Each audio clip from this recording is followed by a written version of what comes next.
మన రక్షకుడైన యేసుక్రీస్తు నామములో అందరికీ వందనాలండి. ఈరోజు దేవుని మాటలు హోషేయ గ్రంథము 11వ అధ్యాయం 1వ వచనం.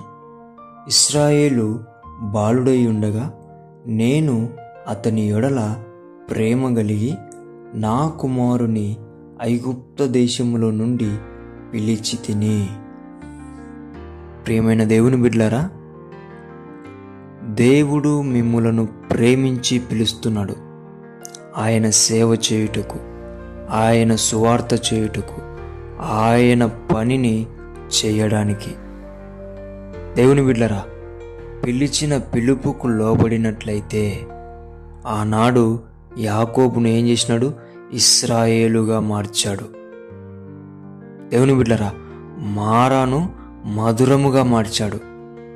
అయితే దేవుని బిడ్డలారా, పిలిచిన పిలుపుకు నీవు గనక విధేయత చూపిస్తే నిన్ను దేవుడు హెచ్చిస్తాడు, నిన్ను దేవుడు గొప్ప చేస్తాడు, మధురముగా నీ జీవితాన్ని మారుస్తాడు.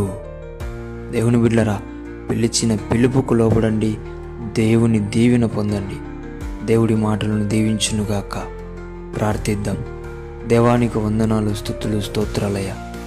ఏ బిడ్డనైతే నీవు ప్రేమించి పిలుస్తున్నావో వారు నీకు విధేయత చూపించి నీ పాదాలు పట్టుకున్నట్టుకు సహాయం జరిగించండి ప్రభువా.